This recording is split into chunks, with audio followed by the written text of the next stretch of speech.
Welcome to the live chat for Abraham Lincoln Vampire Hunter. I'm Benjamin Walker. This is Rufus Sewell. Hi. Our director, Timur Bekmentaroff. You know, he makes me nervous. He's so powerful and talented. Right, it's written there. And of course, our executive producer and author, Seth Graham Smith. Let's get started. Timur, well, first question. What is it particularly about Abraham Lincoln's life story compared to, let's say, other historical figures that make it ripe for an action vampire spin? He was tall with a It's the hat. big hat and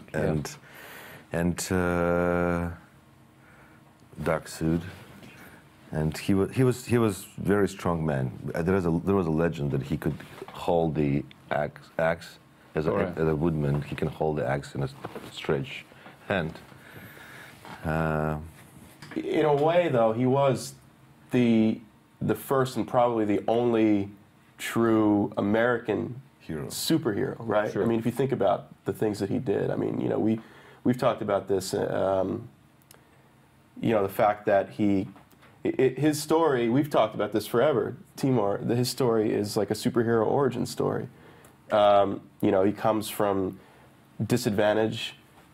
He's surrounded by loss and death, and yet he's so strong and so, you know, determined that he picks himself up and he really trains himself. Yeah, and what was unique that his weapon was his nation.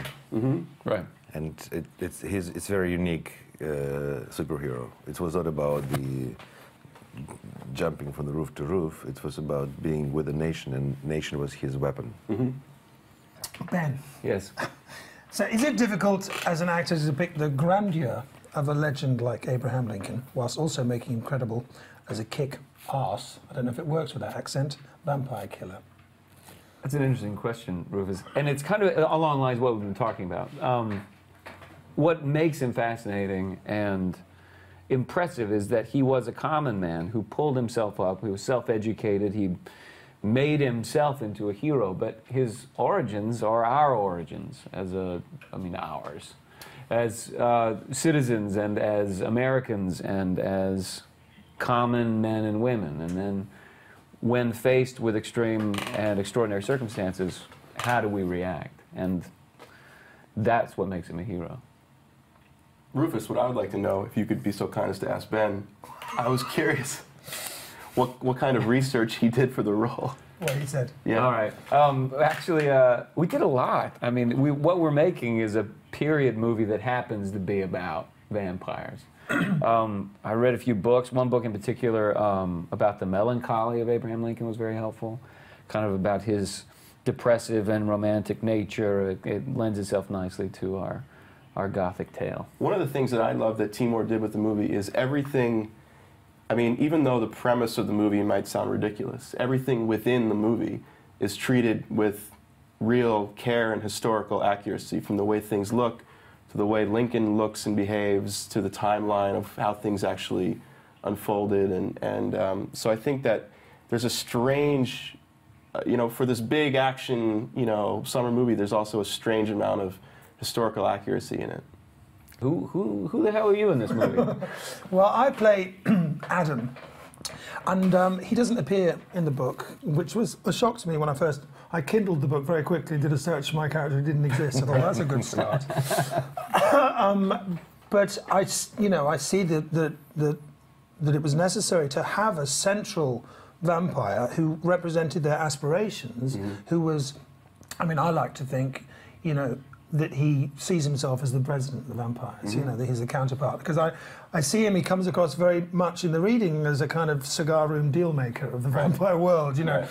And to have this figure to whom all vampires led, you know, and that's why he's called Adam, because he's the original vampire, the vampire from which all other vampires came. He was around at the time of the ancients, of the pyramids, and, you know, and for someone who represented the heart of the threat to be met with and dealt with towards the end of the closing chapter of the film. And Tim Burton, producer, what's he like? Is he a nice guy? He's a nice guy. I really think his role is huge in the movie. We didn't understood because I think Seth wrote his book influenced by his movies, and you can feel it.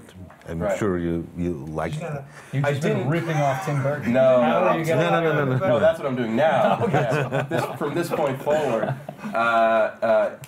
No, I mean, it's interesting. I've heard you say that, and it didn't occur to me at the time, but I feel like going back and looking at the book, you can feel the influence of that and other filmmakers and other writers in the book. I think Tim gave us the sort of protection to tell the story the way we wanted to tell it, which is very serious and straightforward, and never winking. I remember the first time we all met about it. We said never winking, never making a joke out of the concept, but just playing it seriously. Timur, obviously, your work is known for its extraordinary visual style. And this is in 3D. Very exciting. What was that like, making a movie in 3D? It's challenging. It's interesting because this language doesn't exist yet. There was only a few good movies, and nobody really knows what does it mean, 3D movie. There's no rules yet. Like everybody. There's no classics. There is no rules. It's only one really good movie, few good movies, and that's it. And as any film language, it's just. We're just learning and we're just creating it, and it was very exciting for me to do it because it was a challenge and was a chance to create our own language. And I think this movie will have this very distinct and unique language, 3D language. Because when you're fighting, the distance has a lot of sure, it has a lot to do with it. A lot to do with it because when somebody's especially with an swinging axe, you need to know, and the audience has to feel the distance, and the 3D, it's only technique can help you really feel it, really feel if this axe will chop your head or not. Oh, Ben, you know, it strikes me out of thin air that you are a gifted comedian. Oh, it must come out of thin air. Out of thin air. I was just thinking about what a gifted comedian you were. You know, you like improv. You do some stage shows in New York, and you're a funny fellow. What was it like? What was it like, sort of getting into this more serious, more dramatic role? Well, my training is classical training. I went to a theater school. Juilliard, you can say. Yeah, all right. Yeah. There's that little pause. But I don't know. I think what's fascinating about Lincoln is that I think he was a funny guy. He certainly had a sense of humor, particularly when he was traveling on the circuit as a lawyer and entertaining people. In the great storyteller, telling stories and making people laugh in the taverns at night. I don't think this is an unfunny movie, but it was pretty effortless because of the script that you wrote and Timur's direction. I mean, and how frightening Rufus is. I mean, it really sucks the humor right out of it when he's trying to bite your face off. It'll be absolutely impossible for Lincoln to survive without sense of humor. And there's so many different depictions of vampires. Why did you pick guys like Rufus to do this one? Yeah, why did you make so many different kinds. Why this genre? What influenced you to? Why aren't your vampires sexier? Apart from just availability. Right. Why don't they glisten in the sun? Honest. They're honest. Yeah, they're honest. Like what was important in this movie that Abraham Lincoln has to be honest and Adam has to be honest. But they're real, and that's what's scary about them. So your book, huge success, very exciting, and now the movie's coming out. Are you going to write a sequel?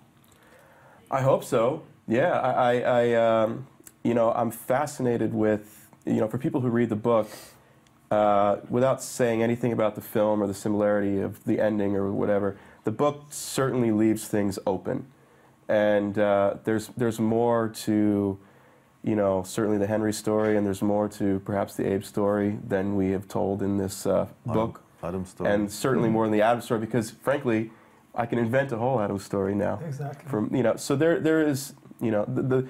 And you should as well. I shall. Yeah. I wouldn't dream of it. I think look. Hopefully, we're very proud of the film, and hopefully the film does well, and everyone's clamoring for a sequel. But I certainly feel like there's more of the story to tell, even from just a book perspective. It's been exciting to hear all of your questions about the upcoming film. Thank you for asking and take care.